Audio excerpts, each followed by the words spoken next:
Hey guys, it's Bazz, and after all these years, I finally figured out the two biggest ways to tell somebody you're a piece of shit. One is by telling them you're a piece of shit, and the other way is by saying, oh yeah, I love Revolver, I have it on vinyl.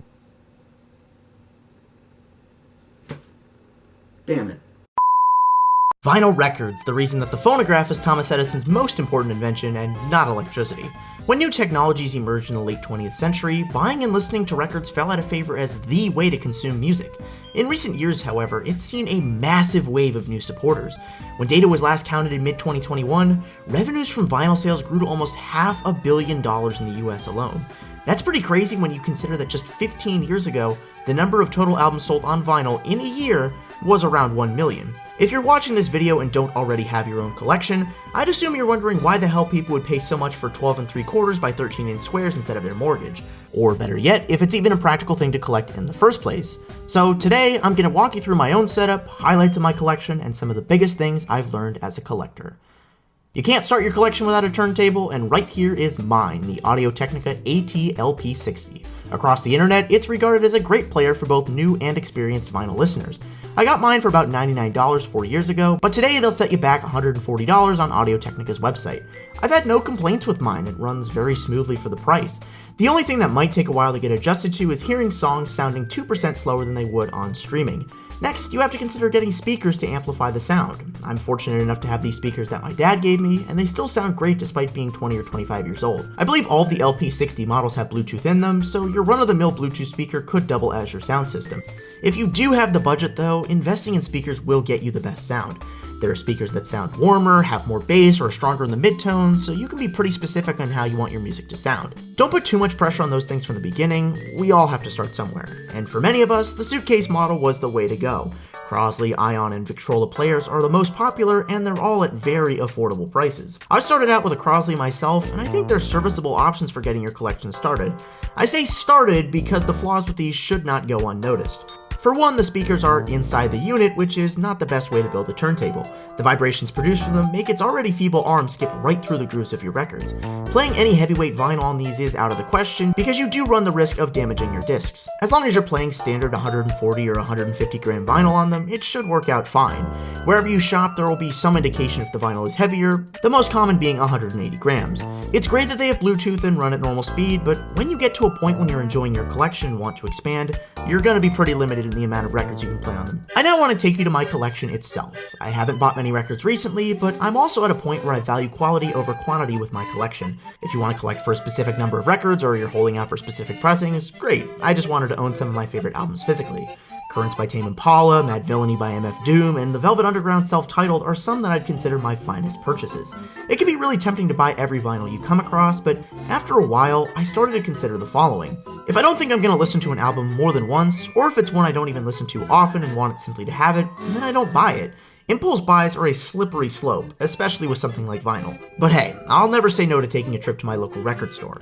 Dedicated brick and mortar options are amazing, and one of the biggest reasons why vinyl has kept a success this far into the 21st century. If you're just starting out your collection, this is going to be your Rosetta Stone. Like I mentioned just a minute ago, the goal of going to these stores shouldn't be to buy something every time.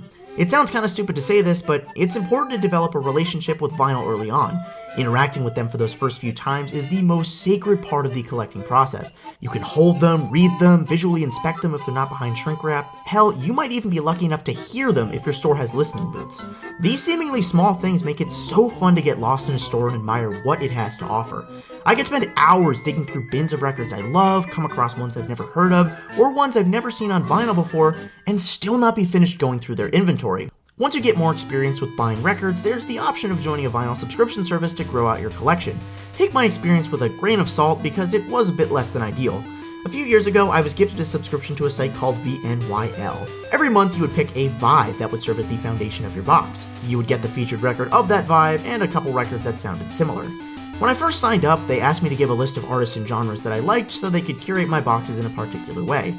But every time I opened my boxes, I would get things that weren't even remotely close to what I said I was interested in. Of course, I can't say I didn't get anything of value. There was Thick Freakness by the Black Keys, LP1 by FKA Twigs, and this one Mindsign beat tape, but I'd have to get through a lot of random stuff before a gem would come. When I was reading some reviews about this site, I started to agree with the people that were calling it a scam.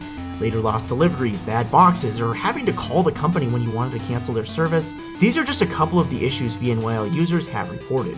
I'm not trying to be litigious or run an expose on the company. I would just wait to make sure you're really serious about your collection before joining a subscription service. They can be somewhat expensive, and no curator can match the individual experience somebody can have with picking out their own vinyl. If you're interested in neither of those options and want the most budget-friendly option, Amazon is going to be your best friend. I mean, you're already engaging in capitalism, so what's it gonna hurt to do it a little bit more? Buying from there is the least hands-on of the three ways, but it's the most convenient and reliable one. You always know what you're gonna get and when you're gonna get it. I've scooped up some steals from there in the past, including Discovery by Daft Punk, In the Airplane Over the Sea by Neutral Milk Hotel, and Good Kid, Mad City by Kendrick Lamar.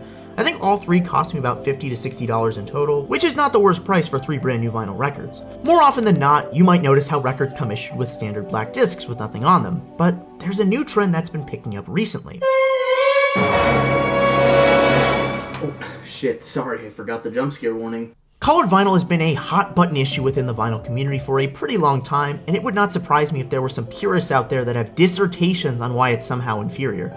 To their defense, I've seen some arguments about the sound quality being worse, but I don't understand why there's bitching and moaning about it being a marketing ploy. Obviously it's a marketing ploy, but a good one at that. It's no secret that Gen Z and millennials are starting to embrace older pieces of equipment. Just look at something comparable like film cameras. Let's not forget when Fujifilm and Kodak gave their own cameras fun and flashy colors to look more accessible. If this colorful tactic is going to get people interested in collecting vinyl, then I don't really see the issue with it. When people say they own vinyl because it's like a physical piece of art, I think the discs that come with it should be considered art just the same. In fact, some of the highlights of my own collection are of the colored variety. Just look at this Charlie Brown Christmas vinyl in a pine green colorway, or Run the Jewels debut album with this orangey gold hue. I also have this clear and black speckled disc from Saga and Thelonious Martin, which was another great find from VNYL. I'm kind of ashamed to admit this, but I also own Thriller by Michael Jackson as a picture disc. As I look back on it, they're a little tacky, and it was one of my weirder purchases. They're in that territory of being purely knickknacks instead of something you would spin all the time. Regardless, colored vinyl is a really special thing. It's so fun to see how your favorite album covers are contextualized onto the discs themselves. Plus, having color presents a whole new layer of creativity and depth that could lead to some unique results. I've always dreamed of a red vinyl pressing for my beautiful dark twisted fantasy, even a faded green or brown dye for In the Airplane Over the Sea. But I rest my case. If you're looking to gain a closer relationship with music or hear it how it was intended to be, then vinyl records are worth the money. Because pressings are lifted straight from the master tapes, records contain everything that the artist wanted their audience to hear, so chances are you'll catch some things that you might have missed on your favorite album. And unlike other hobby collections, vinyl has no standard as to what your collection should be. It's one where you get out what you put into the experience. I've probably sunk about $400 or $500 into my collection, though you can spend as much or as little as you want. As long as your records aren't completely scratched or warped, they'll keep their value over time. In turn, you're able to resell your collection to independent stores or on the internet and make back your money on your initial investment. Speaking of investments, you could even make the case that collecting vinyl is like you're a shareholder in a person's art.